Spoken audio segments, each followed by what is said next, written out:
Here we go. The third session of the day. As you can notice, we're a little Zoom tired, but hopefully we'll all make it through because this is a really excellent session. Just a reminder that this is being recorded, and if you can rename and tag yourself, I will be moderating this session and hopefully be fielding all of your Q&A. And then we will get into breakout rooms if we have an opportunity towards the end. Would like to note our sponsor, KT Tape, up there on the slide. And they've done a really nice job in presenting a really generous package with some KT Tape products for each day. I'll be drawing from randomly from the participants. And then we have several packages. And by packages, I mean several different products from KT Tape, including the tape as well as some other therapeutic tools that we'll be doing as a giveaway for participants who attended all 3 of the sessions. So very excited and very grateful for their support. With that, we'll move into talking a little bit about our session today, supporting coach well-being through coach education and coach development. And as I said, I'm Kristen Dieffenbach. I'm the current president of the USCCE, and I'm very excited to be moderating this session.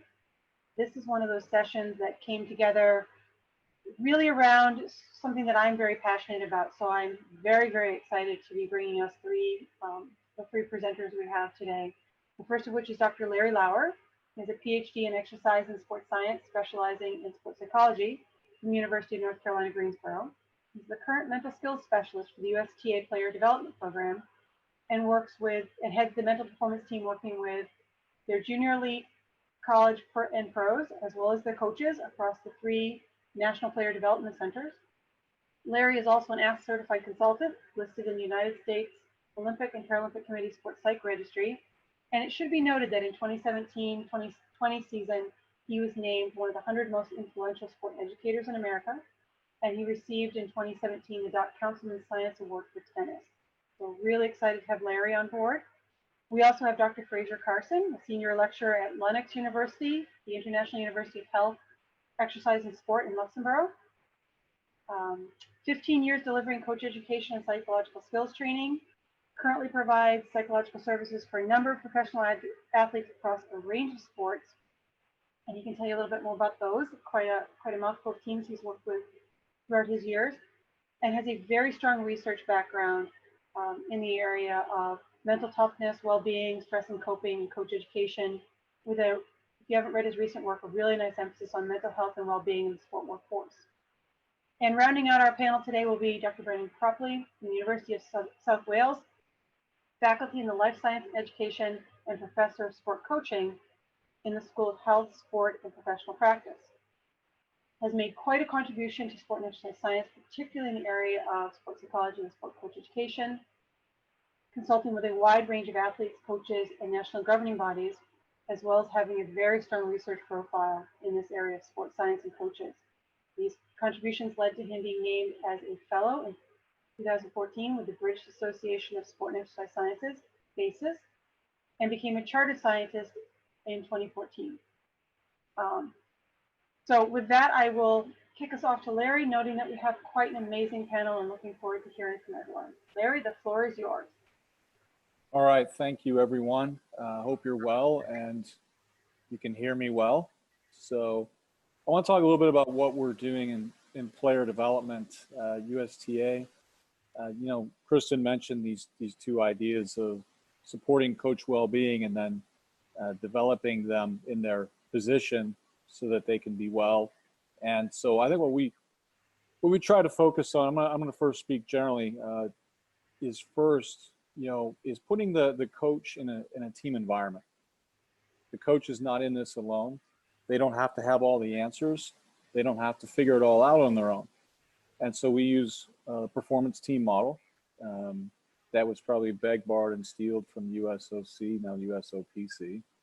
But the idea of putting teams around coaches, the way we have used it is to have a strength coach, mental coach, performance coach like myself, a nutritionist, an athletic trainer, or a physician on each of the teams. You may also have a parent or an agent, depending on whom we're talking about. It could be multiple people from the same skill set or profession, depending on whom that player is engaging with. But you put a team around the coach so that they feel supported that they have outlets to go to, that they have quote unquote experts that they can rely on to answer questions. And that's really how I kind of see my role as a mental performance coach and the head of our mental performance team at USCCE Player Development, is to be there as a resource for our coaches so that they can prepare and perform just as we ask our players to prepare and perform. So, you know, in general, putting them in a performance team environment makes them feel supported, makes them feel like, again, that they don't have to have it all on their own, have to figure it all out, and that it's not all riding on them. So I think that's important. Having ongoing communication then. So it's great to have a team model, and it's something we've just been encouraging throughout this pandemic, is to communicate. Stay in touch, be talking, be encouraging the players to reset goals, to do things in a different way, being that they maybe were staying at home depending on where they were at, but working together and communicating to make sure their athletes are moving forward, and that the coaching staff as well is handling that. So in terms of coach well-being, I think it is upskilling them, and I'll talk about that in a second, but it's also being there for them, listening to them. So through this communication, being there as a sounding board, hearing their concerns, hearing their questions. I think also part of that is bringing coaches together and letting them talk.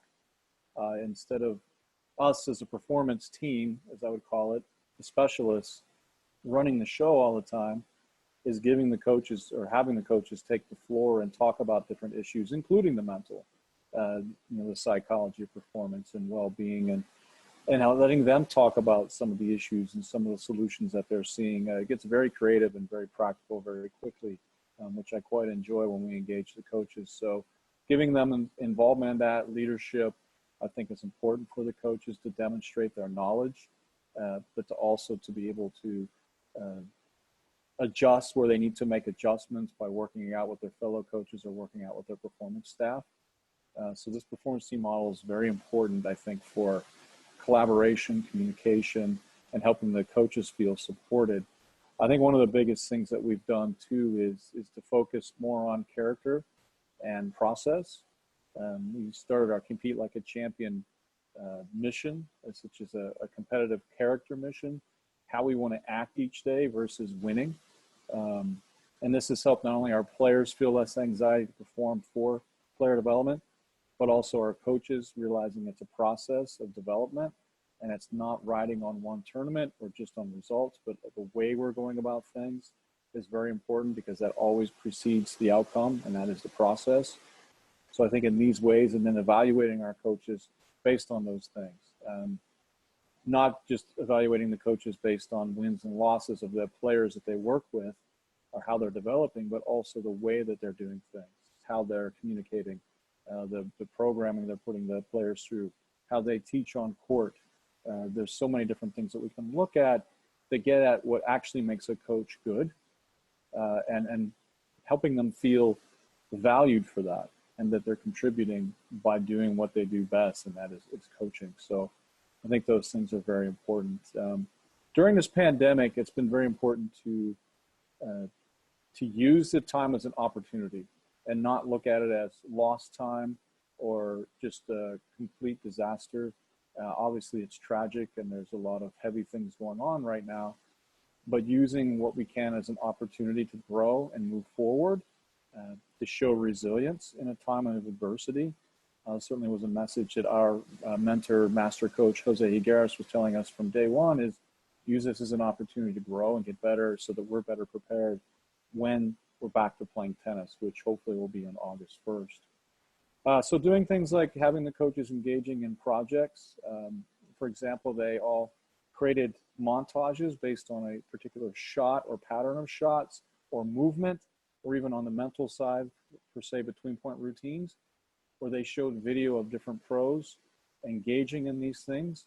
And they put, like I said, put it into a video montage, which they then taught to players, so and their fellow coaches. So this was a valuable project, and not only helping the coaches upskill and their ability to use video, but also to teach using video, which I thought was a very valuable approach. It was led by our video and analytics department with Dave Ramos.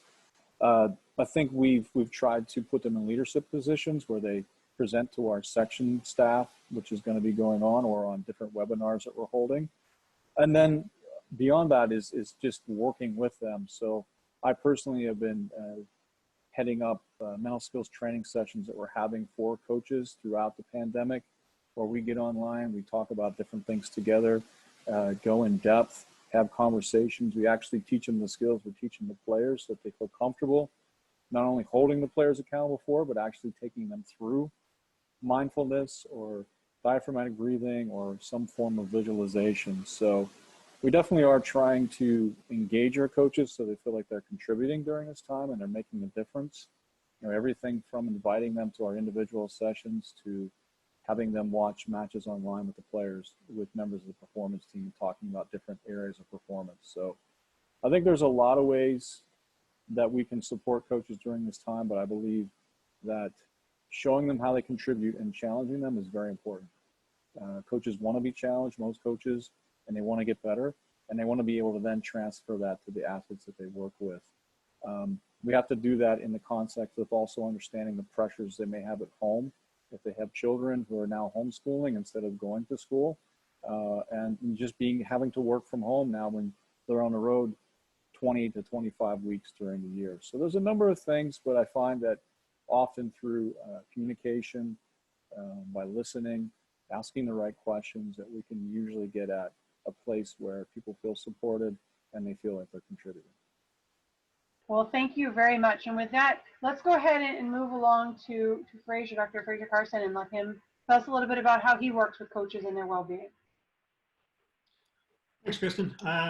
Thank you. Yeah, it was nice to get the opportunity to come on and talk to everyone in this area. It's an area that I've been kind of researching in for the last, 3 or 4 years, and coming back with a few different kind of research papers regarding mental health and well-being, and not just coaches, but starting to move across the whole sports workforce, and really starting to look at other people like officials and everyone else involved in sport. And we know there's lots of research and lots of support for athletes in this area, but I think coaches have been one of those areas that have been under-resourced. So I think it's important that we have these kind of sessions too. What I wanted to do is take the opportunity to talk about a project that I actually conducted when I was previously at Deakin University towards the end of last year, where we set up a specific coach education program targeted towards female coaches. So the idea was to create a kind of self-regulation program for female coaches working in Australian rules football. And I'm not too sure how many of you understand or have much knowledge of Australian rules football, what was happening. About 3 years ago, they started a professional female league, so the AFLW, as it was called. So it was a great opportunity for female athletes to participate at a professional level. One of the things that sparked my attention within this, I heard a rather high-ranking senior official talk about this competition as a great opportunity for male coaches to gain experience in high-performance sport. And it got me thinking, if we're looking at trying to develop and promote female participation in sport, surely then we also need some more female coaches in there as well. And as we go through, I suppose as a whole, there's a lot of research or more research coming up in this area. There's people on here who are much more experienced than I am in this area. But I think it's some of the things that we need to start to look at, particularly in coach education, coach development. It's traditionally, I suppose, historically been designed by men, written by men, delivered by men, and targeted towards male coaches. And then there seems to be a lack of some of the opportunities or processes for women to get more involved with coaching or coach education, or get what they need out of those kind of leadership or coach education training options. So what we did with this program in particular, we set up a targeted kind of process working with the AFL in particular, and we identified 14 coaches, female coaches, who are either coaching at within the high performance end of sport, or were identified as having that potential to work in there. And I said what we wanted to do with this kind of program was to change it around and not deliver your traditional kind of coach education, how you deal with athletes, how you set up your training programs, or some of the key components within there. So we took the idea of actually looking and focusing a program about managing up and managing out. So how do you deal with those, with the boss? How do you deal with those CEOs, people in higher positions making some of those more informed decisions around wider club organizational skills, and then how you would deal with other coaches across your similar kind of levels too. So this was the kind of idea behind the program. So in terms of the setup, we ran it, and you can see the kind of content that we spent quite a bit of time looking at, trying to design and develop, and looking particularly with speaking with a number of influential female coaches around what some of the kind of key things they thought were really important in the education program, as well as trying to underpin it with some ideas around mental health and well-being, and how they could be better at self-regulating themselves in terms of being able to manage the stresses that we have in coaching and coach education. So it's a 6-session program. Sessions 1 and sessions 6 were face-to-face. So we brought all the coaches in. We thought it was important early to get them to come in and to meet each other and start to develop a bit of a network.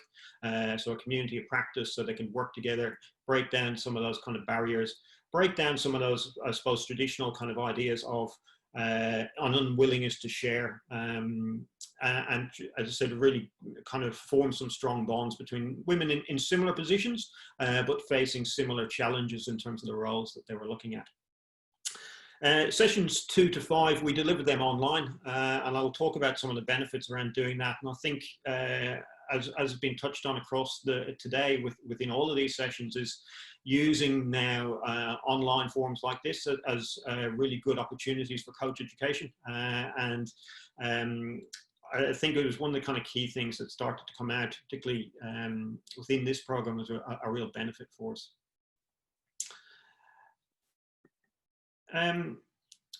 Just a quick overview in terms of the project evaluation, and what we're doing is looking at a couple of tools that I've used quite a bit within this mental health and well-being space. We're talking this areas of work-life scale, which we've found some really good correlations between some of the key areas within that and the impact it has on mental health and well-being, and starting to think about how we can utilize or change some of the structures that are in place to help these people. So a couple of kind of really standardized questionnaires, but I think we're just using that as a bit more of a profile and give a bit more of an understanding. But we're probably more keen to find out what were some of the kind of ideas that these coaches were experiencing within our focus groups. So a quick overview, as I said, with the summary of these kind of figures, it probably doesn't make a huge amount of sense. And I didn't want to go into it in great detail because we were only dealing with small numbers of coaches, 14 coaches here. But we're talking about mental health, well-being of coaches. One of the things that we found within a number of studies and previous research that we've done is particularly these kind of two areas of workload and control that we talk about here at the top. And we're talking around what we found within some of the other work. Workload is that our ability to manage our workload. So how manageable it is, can we actually deal with the different pressures of family life, as well as our coaching commitments and preparation and things like that too. And the control is this idea of how much of an influence do I have in the decisions that are being made, particularly in the wider organization. And one of the kind of key things that we've actually found within these are on a 5-point scale. So while our coaches, we can see, did some improvements, I said more so I wanted to touch on, we've identified that a 1-point movement in either direction on these workload or control scales will actually influence mental well-being by a considerable and a significant margin. So it's really kind of key. What we've identified is for coaches and to think about how they're able to manage their workload, and what type of strategies that they can put in place to be more effective within themselves is kind of crucial for us. And then again, having that control and the support that comes from a wider organization to make those changes or to think around some of the kind of key factors was really, really important to us. So I said we could see some basic real developments by having a targeted coach education program. But I said some of the kind of key findings that started to come out of our focus groups, I think, are probably things that we can start to implement easily across the board, no matter what the range of sports is, what area that we're starting to work in when we're thinking about coach education and development. First and foremost, for these females was the fact of having a community of practice and being able to see and hear other women in the industry was really encouraging for them. It was one of the things that they kind of identified. It was a way of actually being able to work together, share their experiences, and actually not be afraid of actually talking about the stresses or the difficulties that they were having or the challenges that they were facing. And what they were finding was they were finding similar kind of areas. Whereas if they were talking with other coaches in their clubs, particularly when we're speaking with male coaches, they didn't necessarily see the same kind of correspondence or difficulties. There was different challenges, and we recognize. So this kind of idea of a community of practice we thought was a really kind of crucial component. And one of the other things that came out, particularly for the female coaches here, was that they didn't necessarily want to see themselves as a mentor to others, but they were actually really engaged with the process of kind of that community of practice, or having a group of people to work together with. So rather than being kind of labeled as a mentor for younger coaches, they see it as a way of actually working together and encouraging each other, which was kind of a nice kind of factor that they were able to do that. We also found then, yeah, as I said, kind of this kind of improved self-regulation, and one of the key things that we did was try to underpin some of the psychological skills within the kind of coach education, and show how they could apply much more of these kind of self-management, self-regulation kind of components within their day-to-day lives, and how they can then underpin their kind of coaching approaches too. And I said, being able to utilize these, some of the responses started talking about that they were able to prepare themselves for the known stresses within coaching. So as all of you will understand, we know within coaching there are certain things that we're going to face at some stage. So being able to then start to think around having an understanding of some of the psychological skills, a little bit like Larry's has spoken about, was really useful for them in helping to prepare for these known events, and also then to deal with any unknown circumstances that kind of came up. The use of the online learning, we found is a really good tool. Found it really, really useful for a time efficient perspective. And again, I think it's something that we probably need to embrace a little bit more as coach educators. And coaches are busy people. It doesn't matter what level of coaching that we're dealing with. There's always time spent planning sessions, delivering sessions. So anything that these coaches felt that then they could do it at their own home, where they didn't have to travel to a venue and sit there for a number of hours in a coach education program, they found was a real benefit. As well as then the opportunity to go back and to watch the recordings and to pick out things that they potentially have missed during that day. So there was lots of times they talked about the benefits of going to just clarifying something in their minds, or getting more information that potentially they had missed in the first place by using the recorded sessions. I think I'll point out just from a coach education perspective, and you're probably finding the same in here, if you go to breakout rooms, or it might be an unwillingness of people to participate. So there's that kind of passive observers that did tend to happen. And there was a few kind of key coaches that would do most of the discussion in the group. But as a whole, we thought it was a really important thing. And then we also kind of, I suppose the coaches came out with the importance of the transferable skills. Lots of them had kind of come in with a kind of predefined idea of what a coach was and how they should coach. And they didn't think around the different skills that they've picked up in their day-to-day lives and how they could then implement those to improve their performance, or particularly to help them manage themselves. And one of the times we spend a lot of time with these coaches helping to develop an understanding of the self, and getting them to real work on what their key skills were, what their strengths were, and then how they could manage those things much more effectively. And that was some of the kind of key things we thought from a coach education perspective. And these female coaches particularly said they'd never had that within any coach education that they'd done. They'd never been able to had any discussion around how they could use different skills from their day-to-day lives, from their careers in other areas, and apply them to coaching and to their approach to coaching. So from our recommendations, and we have some kind of discussion around these kind of things, there was a real need or a real benefit around having female-specific coach education programs, so leadership education programs. It was very interesting. One of the very successful female coaches in that group had spoken about being in a coach education session a few weeks previous. And she was unwilling to actually give her opinion within a big group of males. So even though she was probably more qualified, had greater credentials than those male coaches, she still didn't feel confident enough to be able to speak up without a fear of judgment. So it was kind of an interesting a benefit around a kind of a female-specific leadership or coach education program. We talked about the benefits of kind of promoting women in coaching, and for women being able to see other women within coaching and to see them managing these kind of things much more effectively as well. We talk about the kind of idea of having a bit of a discourse analysis of coaching literature. It's probably something I think most sports can actually start to think about, and even particularly around managing mental health and well-being of coaches, is actually start to think about what's the dialogue being used within the coach education programs and the literature that's being sent out there. Is it being promoted, or is it something that's just a little bit of an add-on to what's going on? And the final bit of kind of recommendation we came out with is kind of a coach education program that focuses on the development of the coach themselves.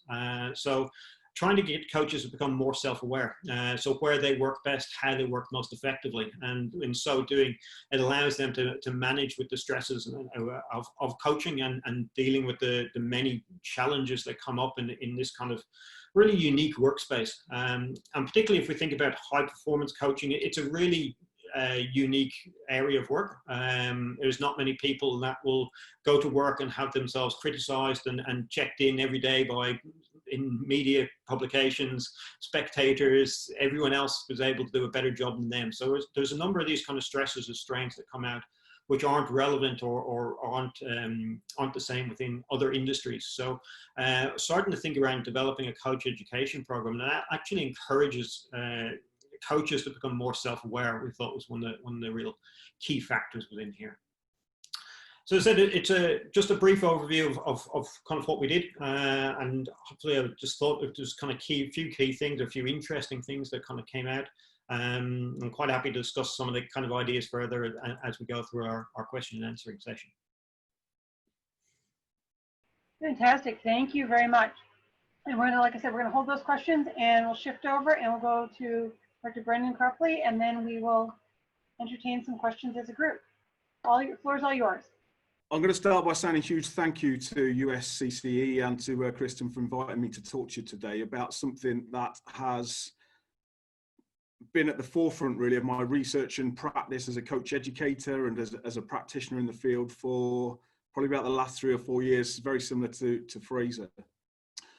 Just a couple of things before I get going. If you're interested in any of the research that I might mention, you can use your smart device or the camera on your smart device to read the QR code, and it'll take you through to our research pages at the website. But we're trying to do quite a bit of work around the notion of coach as a performer and all of the different factors that come with that, and from both a research and an applied perspective. In my applied practice or my coach education role, I work for the Football Association in Wales. And by football, I mean soccer. Well, I mean football, but you know, for parity, we'll call it soccer. And I work across all of the different levels of coach education, from grassroots all the way up into their level 5 or professional license, as they call it. So I thought I'd use this title really to sort of frame my presentation for 2 reasons.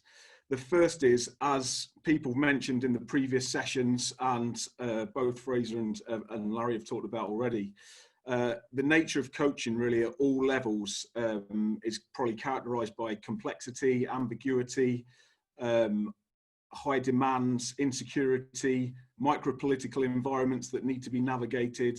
And as a result, coaches can be put under a considerable amount of demand that can lead to certain decrements, not only in terms of their performance, but also in terms of their personal and their social health. And so the concept of well-being in that sense, when we use it in relation to coaching performance, you could argue that those two terms are in conflict. So as Fraser mentioned, we don't tend to talk about well-being a great deal in the field of coaching. The second reason that I've utilised this title really is that as a coach educator, coach mentor myself who promotes well-being in practice and during our coach education programs, I find the lack of clarity regarding what well-being actually is problematic. And this probably stunts development, it impacts on practice, it impacts on the actions that we can take. And so I'm going to talk briefly about the nature of well-being before highlighting some of the research that we've conducted very briefly and how we've utilised those research findings to influence what we do on our coach education programs with the soccer coaches in the UK. Many things that I'm going to talk about, Larry and Fraser have already mentioned. I'm not going to say they've stolen my thunder. I'm just going to say it's great to get some social validation from two experts in the field. So this is great news. So just to set the scene, I mentioned about this conundrum about what well-being actually is. It gets used interchangeably with the terms mental health. There are different aspects of well-being. There's psychological well-being, social well-being, emotional well-being, physical well-being. You might see these terms used quite interchangeably. What I'm going to talk about today is psychological well-being. And really to try and understand how we might develop psychological well-being within coaches and how that well-being might then influence on their ability to function and perform within their roles. We've tried to make sense of it through the words that are highlighted on the screen here. And I think generally there's a growing consensus that well-being is multidimensional. It is made up of both hedonic and eudaimonic principles. And just to break that down, hedonic well-being links to subjective well-being, and the outcomes of that are things like life satisfaction, mood states, and happiness. Eudaimonic well-being is more associated with psychological well-being, and it's linked to the outcomes of living to one's own personal values, experiencing meaning in life. So the importance of that is that if we want to improve well-being in our coaches, we need to attend to both of those aspects. What factors allow coaches to experience happiness, positive effect, positive mood states, life satisfaction, but also how do they make sure that they're congruent with their values and they lead or they're able to perform relatively meaningfully within their coaching practice, aligned to how they feel as an individual. The other thing that or the other way that we've tried to kind of distinguish what well-being is, we've drawn on a couple of recent definitions that have argued that it's a balance between challenge and resource. So it links quite closely to stress models here. And what researchers have suggested is that well-being is experienced when you've got a balance between the resources that you have to cope with demands, but you also feel as though you're being challenged appropriately. Obviously, if you've got too many resources and not enough challenge, you start to feel boredom. If you have too much challenge and not enough resources, you start to feel anxiety, and these things are potentially linked to ill-being. So what this does, it gives us a bit of a theoretical framework through which we could start to research what's going on from a well-being perspective with coaches, but also it gives us a framework through which we can understand how we could develop our coach education programs. In terms of the current research that we're doing, we're currently writing this up now. We conducted 2 studies that are going to go into the same manuscript. One's a cross-sectional, one snapshot in time study of 389 coaches working in the UK. And the second study is a longitudinal study across the course of 19 coaches and support staff seasons. We used a very similar assessment tool to that Fraser mentioned. We use something called the Wellbeing Process Questionnaire, though, that allows us to look at potentially more contributing factors to well-being than some of the other measures out there. And all I'm going to say on this research at the minute is that we found some pretty startling findings in the cross-sectional study, in that nearly 7% of our 389 participants demonstrated a negative well-being profile. So that would be high levels of job stress, high levels of life stress, low levels of job satisfaction, low levels of life satisfaction, high levels of anxiety, and a range of other factors. So that's particularly concerning. However, with some of our other analysis, very similar to the research that Fraser mentioned, we identified that job-related factors, so those factors related to coaching itself, had a bigger impact on an individual's well-being than their personality or their tendencies to cope, or their approaches to coping, or their ability to cope. So things such as Fraser mentioned, work demands, the ability to withdraw themselves from work, the way in which they felt rewarded at work, the relationships that they had at work. These factors were bigger predictors of their overall psychological well-being than anything else that we measured. So this would kind of indicate and provide support for the fact that coaching can be quite detrimental to one's well-being, and as a result, it needs to be a fundamental factor of coach education programs in order to better prepare coaches to deal with some of the demands that they face and try to maintain high levels of well-being, which should increase their functioning, and based on our definitions, should also help to increase their performance, not only in their jobs, but also socially and in their personal lives as well, which is important to us. And so based on this research, we also took some qualitative measures. We got some qualitative feedback from some of the coaches who participated. We developed a set of principles that we've kind of integrated into our formal coach education programs. And these are directly integrated. They're not add-on CPD sessions for coaches. They're fully integrated into the UEFA, which is the European governing body for football coach education qualifications that we're governed by this side of the pond. They're fully integrated into their programs. So it allows us to work with the coach, as opposed to what happens on a lot of coach education programs, which is about working with the coach to learn how to coach the sport. So we started to take a bit of a different view of this, a little bit like Larry's mentioned from an applied perspective, and Fraser's mentioned from a research and applied perspective too. What we've done as part of that coach education program, also at levels 4 and 5, we profile the coaches in terms of their level of well-being and the way in which they're experiencing different demands and how well they're able to cope with those demands. So we're able to do some relatively bespoke work, particularly at level 5, the highest level, the most elite level of coach education for football in this area of the world. We've been able to do some individual support and development work. At level 4, we do it, but not to a greater extent. And at levels 3, 2, and 1, we just do some box standard education around this in terms of awareness raising for coaches.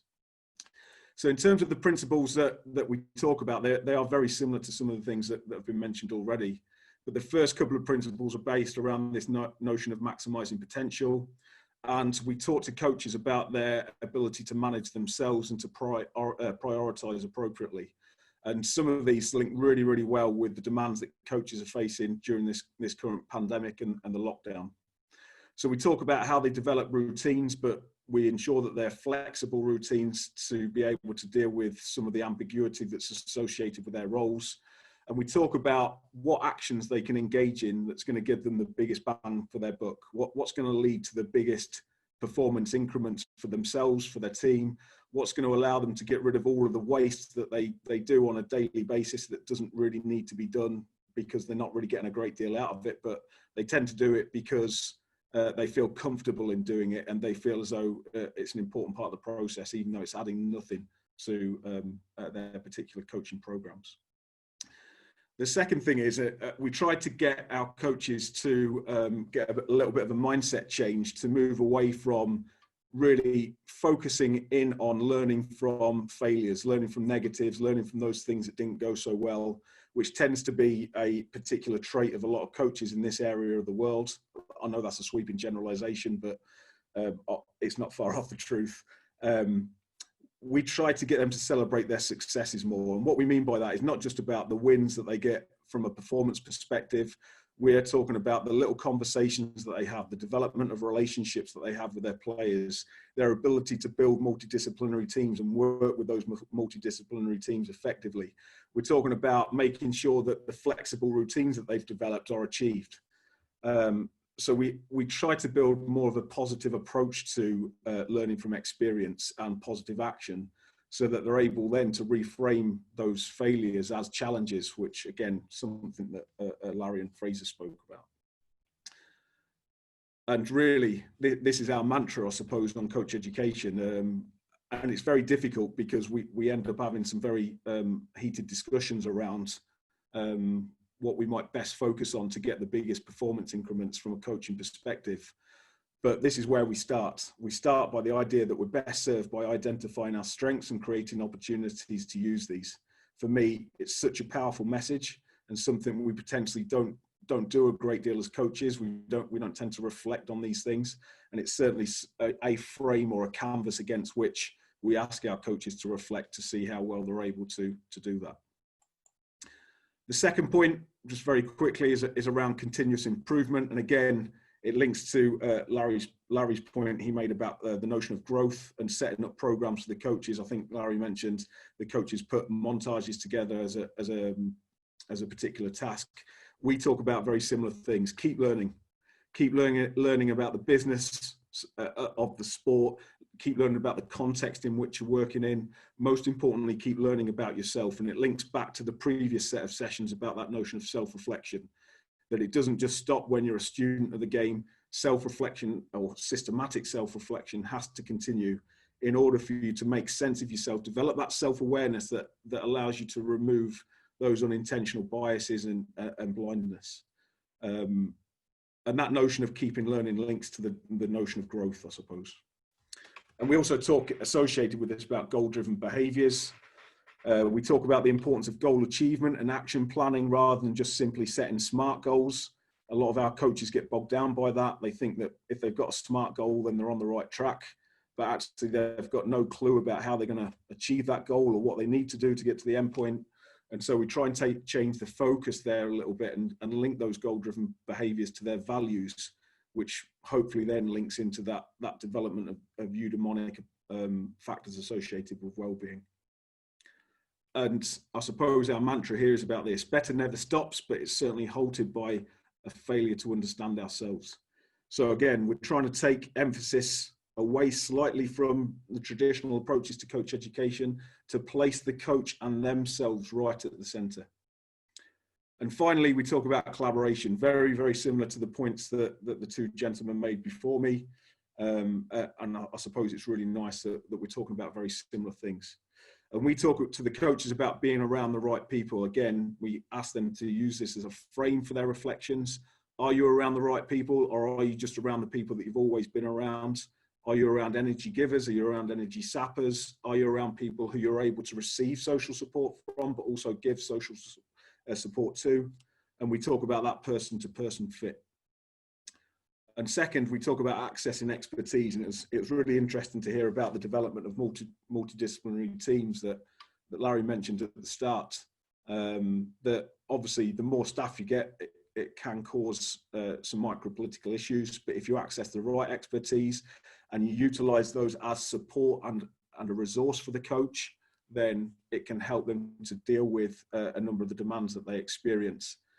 And what we ask our coaches to do is to remove some of that unintentional blindness that might be caused by their values, their prejudices, their beliefs around the value of different experts within sport, particularly psychologists. Okay, and yeah, kind of links to this mantra really about the notion of togetherness. I'll leave the quote on there, but for me, the highlighted words are really powerful. They're words that we don't tend to use a great deal in the coaching fraternity within soccer in the UK. The notion of love and belonging and support. And this links back to Fraser's point about trying to change the discourse within coach education to focus more in on well-being as a way of improving performance, but also improving functioning in the different aspects of our lives. And this is my last slide. I promise I feel as I've gone on for a little bit. All of our points, or our three main points, really link to the notion of self-determined behaviours: autonomy, competence, relatedness. I suppose this is a theoretical framework through which we've started to understand coach well-being, and it fits so nicely that it really does give us a strong theoretical base to support the actions that we're engaged in. And I suppose in this modern world of the professionalization of coaching, being able to demonstrate that evidence-based practice is so important. And for us, these things link to all of the factors that I mentioned at the start: happiness, satisfaction, meaning. So if we're able to focus on maximizing potential, continuous improvement and collaboration, we should help the coaches to develop those different dimensions of well-being to the extent that they're able to function effectively within their roles. Thank you so much for giving me a platform to talk to you. Like the other gents, I'm more than happy to take any questions or for you to disagree with anything that I've mentioned. I think these forums are great to have those critical discussions, and I've got very big shoulders, so I can take it. Fantastic, Brendan. Thank you so much. It gets me spinning and thinking, and I've written down some questions, and I've got some here that people have started putting in the chat. So folks, as we go, if there's more for the chat, please pop them in there. I'm going to do my best to sort of get us through here and see what I can get the guys to talk about a little bit. And I wanted to start off with all three of you, and maybe Brendan, maybe you can start from you and work backwards. One of the things I think is really interesting in the sport culture is, as Fraser mentioned, we have a real hegemonic masculinity that sort of comes through here, and that often there's a toughness aspect to sport. You either handle it or you don't. And I'm kind of curious as to what you've seen among the coaches you've worked with in their willingness to talk about their well-being and to prioritize their well-being. Yeah, it's a great question, and I think it links to some of the points that Fraser was making. In the sport that I work in, particularly as a coach educator in soccer, I think we're getting to the stage now where coaches are more willing to open up about these things, but it still tends to be behind closed doors and in private. So when we do some of the coach education sessions, you've got 40 coaches in the room, all with vast amounts of experience, knowledge, and understanding.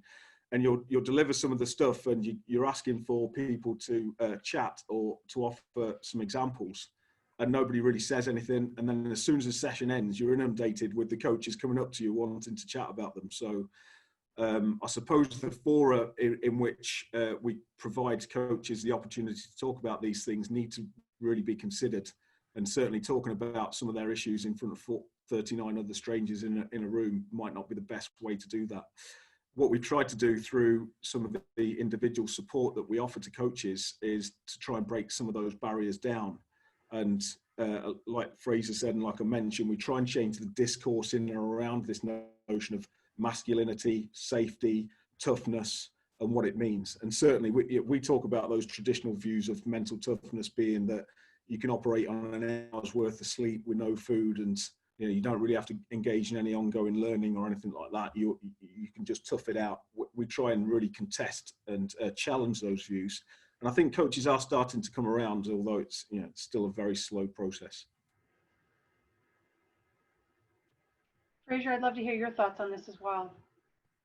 Yeah, exactly what Brendan's been saying there as well. I suppose where I've kind of moved to, particularly in the applied work I'm doing, is actually really working with coaches to recognize that they're a performer themselves. And we talk about that a lot within the research in this area, that the coach is as a performer. And as an example, I suppose, one of the coaches I was working with, I remember him talking about finishing at a game on a Sunday evening game, or sorry, it must be Friday evening game.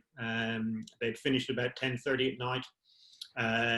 Probably he said he got home somewhere around 1 o'clock after finishing up in the club and doing all the things. Spent a bit of time reviewing the tape, doing some analysis.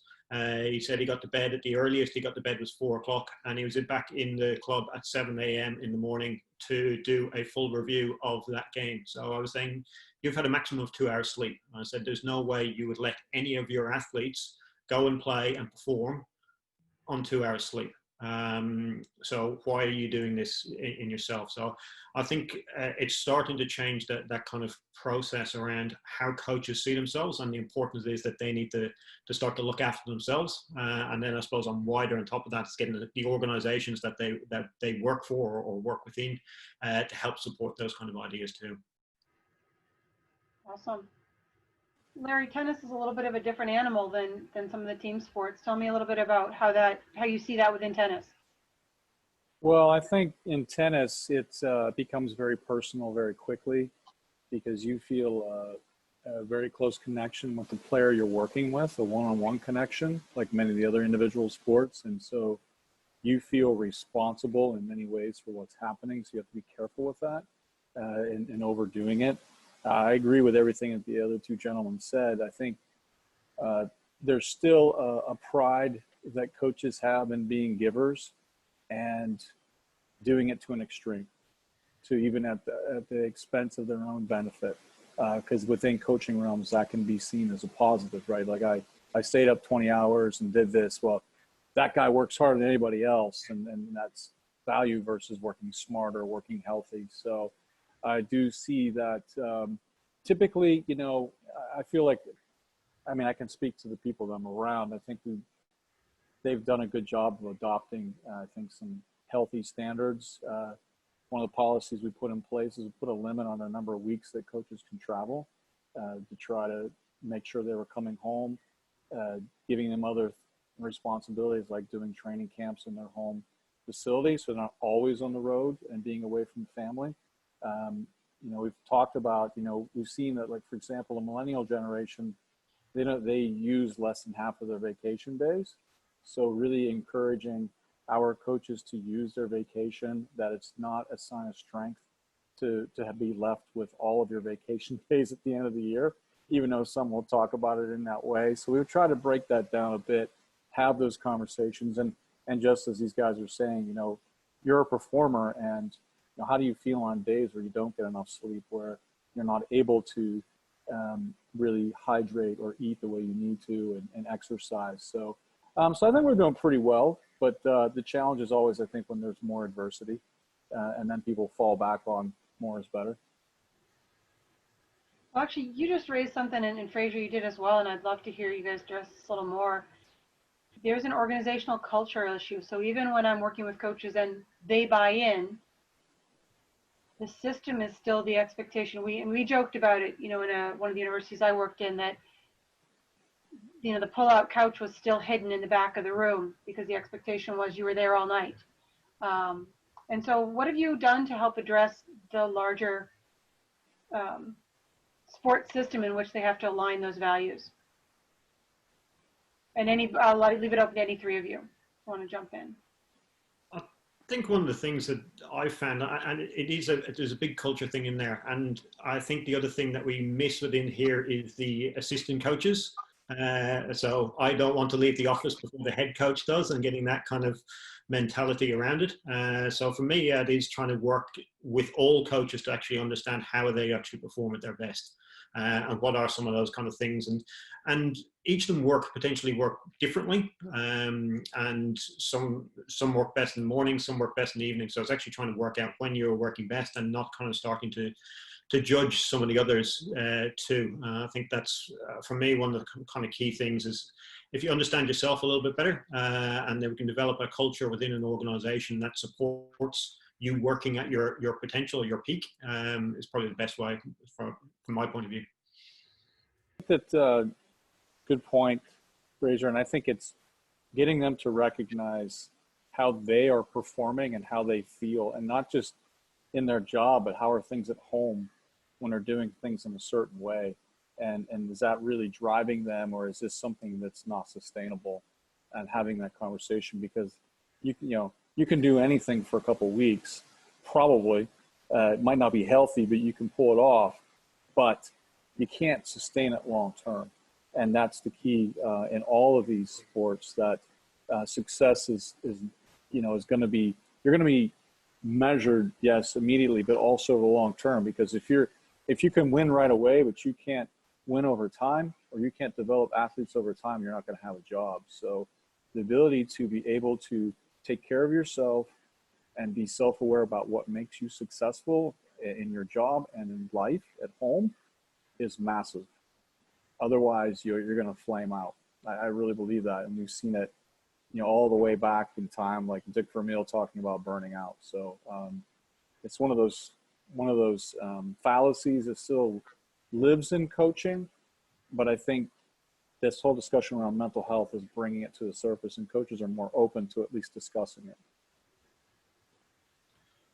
Yeah, I suppose my view is that in a lot of industries, not just coaching, but in a lot of industries, we have a hurry up mentality where we're expected to be at the coalface 24/7 or whatever it might be. And for me, that's problematic. And I kind of always liken it to an artist at an easel. When an artist is painting, they don't spend all of their time right up against the canvas. They step back periodically to make sense of what's going on. And as a result of stepping back, they're able to get a better product quicker than what they would do if they just stood at the canvas and painted consistently. And for me, it's the same as professional practice in a number of different industries. If we don't take the time to take care of ourselves, to step back, to reflect, to make sense of things, to learn about how to improve future action, then the likelihood is that we might still get the performance outcomes that we want. We might still get the success that we want, but we will have done it in a very inefficient manner. My view is, and I suppose it links to some of the comments that are coming through in the chat, we have to address what happens at organizational levels rather than necessarily the coaching level, because of what those perceptions are about the way in which a coach should conduct their work. And we do talk to national governing bodies about this, about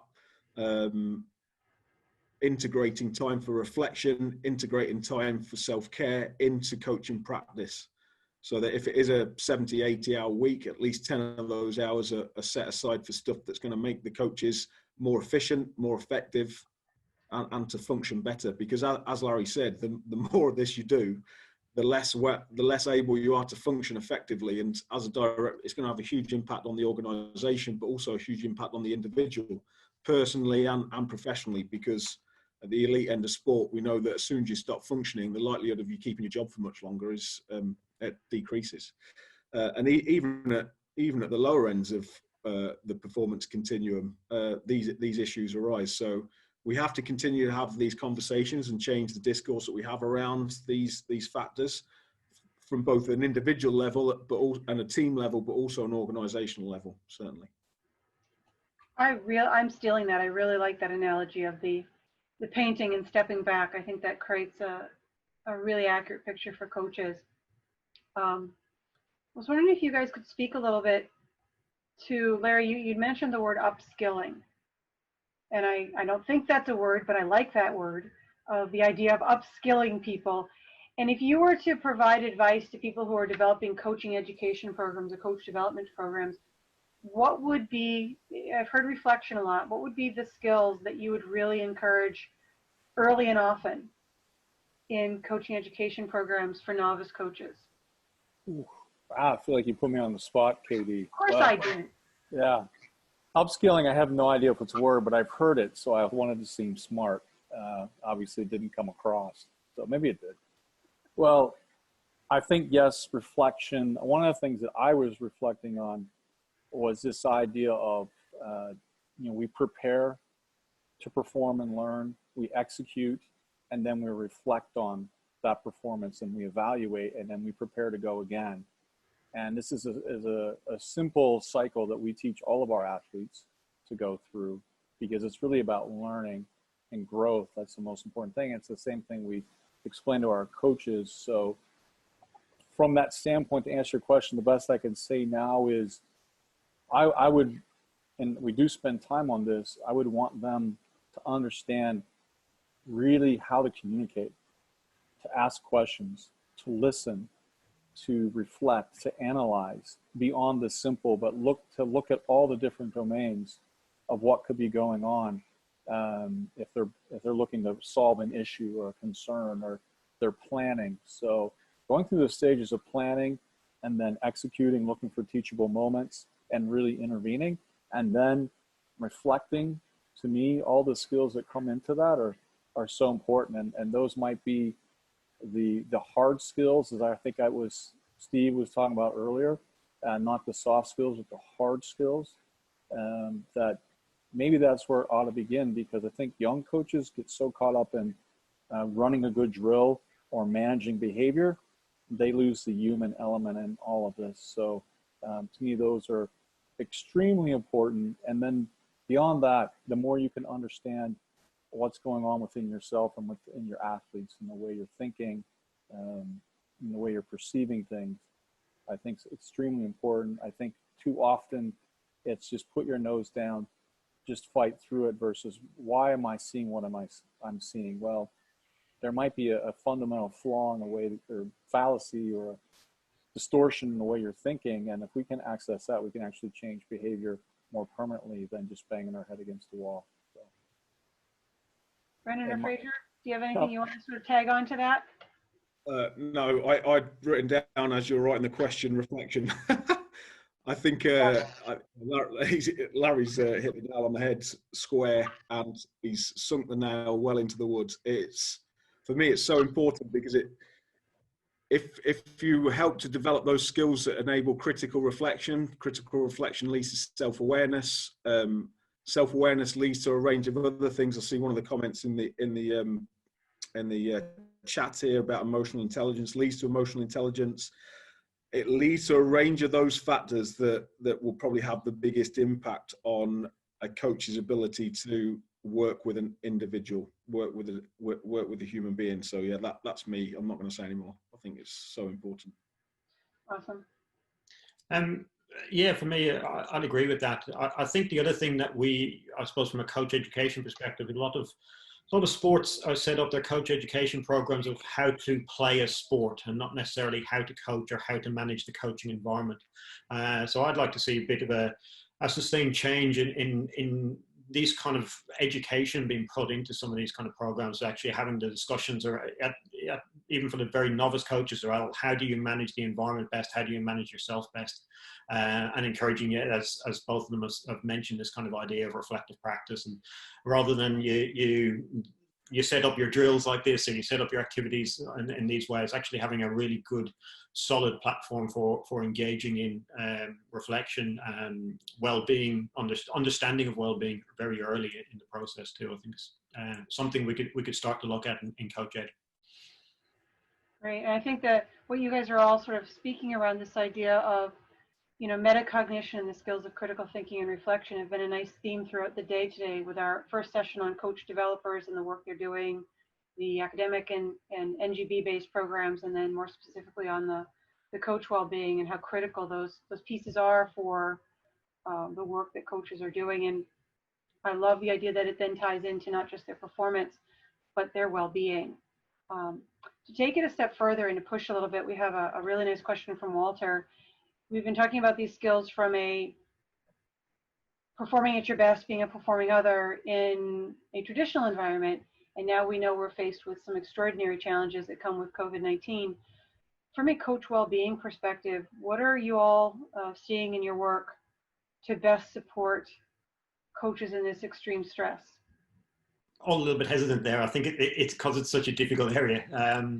I'd seen Walter's question kind of come through there, and I was looking at it, and actually, for me, it also touches on one of the most overlooked areas within coaching. Is these people have a business, and they're not just out there employed by a university or a sports club or an organization, but it's actually their business, and trying to go out and do all the marketing, find new clients, all of those different kind of stressors that come in with running a business. I think it's as I said, a huge area that's been overlooked. We talk a lot about coach education and things that we can do, but as I said, it does seem to be targeted for those working within organizations. I know a couple of people I've worked with, just give a couple of examples of what I've been doing, is just encouraging them to looking at different ways that they can do their coaching. I've got one coach using Zoom, and as I said, it's been a really useful way of actually starting to think of innovative ways to do coaching and coach education. I know of one basketball coach she's had talking about actually being a really useful opportunity to could you say that practice, there's two baskets in where they play, but doing this, everybody's at home, so they've all got their own basket that they're actually able to use for practicing purposes. So it's trying to be a bit kind of innovative around how you can encourage or change your coaching practice and moving it into an online form a little bit like this. And then I also kind of recommend, where some of them is actually getting in touch with those people that you coach and reminding them of how important it is to look after their mental health and well-being in this time. If you can't get out and do some stuff, there might be opportunities to do an online kind of session, or to do some different kind of innovative approach to coaching. It's probably not an easy answer. I don't know what the specific kind of things are, but as I said, they're just some of the things I've been working with a few coaches on. So that's a tough question. Answered well there, Fraser. I think at the end of the day is how you want to respond, because you can't control everything that happens, and we can't control what's happened here with this pandemic, and just to, taking away all the even more important impacts it's had on life and society, but what it's done to sport and how it shut sport down, and how people have lost jobs, whether it's at a high performance level or at any level, people running clubs in local areas. We were not prepared for this. So it's how you respond to it. And I expect people to experience grief. I expect them to experience struggle, anxiety, being down, and making sure we're communicating with those folks. We're encouraging them to get help where we feel like it's a good time for them to speak to a professional, and try to hopefully encourage them, as Fraser's saying, to try to find the opportunity and the silver lining in the dark clouds. Because I don't want to come off on this call like it's easy and hey, just buck up and do it. No, it's actually really tough. But all we can control is how we respond to life's adversities. Yeah, not a great deal to add, I suppose, other than I find it quite difficult personally to talk to these coaches about some of those positive approaches that we would advocate, because obviously financially, this is probably one of the biggest issues, the financial issues, cause probably the most anxiety, as well as the loss of something that somebody's probably built up over a considerable period, and put a lot of themselves into their own business and into their own coaching and the individuals that they've worked with. So yeah, I find from a position of relative comfort, i.e. that I haven't experienced the same things, I find it quite, I have found it quite challenging. But at the same time, I suppose what we've tried to do, certainly with the 2 or 3 coaches that I've worked with, only one has been in this situation who has a coaching business. And we just tried to look for any, as the gent said, any opportunities. And what he's done is he's got up off his backside and created a series of online content that's fantastic. He's absolutely started to get far more individual clients now as a direct result of the online content. So he hasn't used Zoom. I think he has started to use Zoom to deliver one-to-one sessions, but he's just put a load of online content and marketed the nonsense out of it. So he's actually done something that he wouldn't have been able to do if this pandemic had happened, because he would have been at the coalface, right at the painting, without being given that opportunity here. But certainly talking about it to start off with, and helping to deal with some of the, Larry mentioned it brilliantly, grief associated with this. It's very tough. Not something that I was ever prepared for, or will ever be prepared for, I don't think. What we got to be looking for is adaptation, right, guys? Are we adapting even though we're going to struggle? You would expect people to struggle in this environment, but are they eventually adapting and able to move forward some way, somehow? And if you look at it from a pandemic perspective, or a coach who is struggling, not doing well in their profession or at home, are they able to adapt to find a way to move forward in a good way? And that's certainly, I guess, a big part of what we do is to be understanding of what they're going through and empathetic, and at the same time encouraging them to look for the opportunities for growth and development. So that's a great example there, Brendan. Wonderfully said, everybody, and I really appreciate all the input and all the contributions from your presentations, all the way through some challenging questions in the Q&A. And I think one of the things I've tried to remind a lot of the coaches I'm working with is that this is new.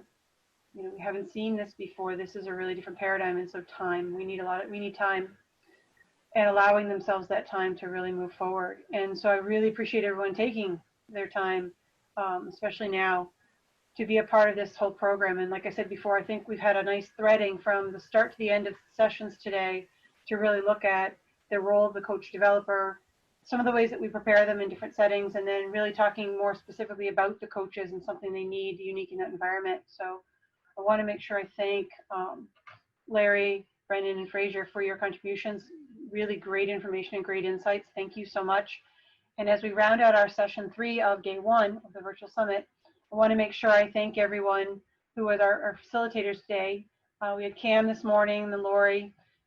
Really great job, and the panelists that took part there. And remind everybody that as we go into tomorrow, we share this quickly.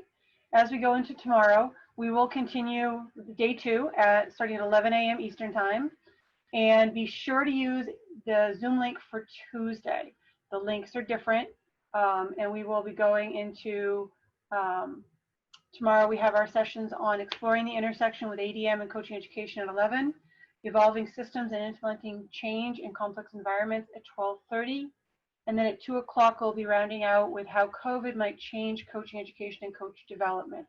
So we really look forward to bringing that all to everyone tomorrow. And watch your email later. I will be announcing who won the KT tape giveaway today. And here's a few reminders about other things within the USCCE, including some of the program accreditation virtual meetings that are coming up later this month. So thank you again to everybody who took part today. Look forward to seeing everybody again tomorrow, and take care of yourselves. Thank you.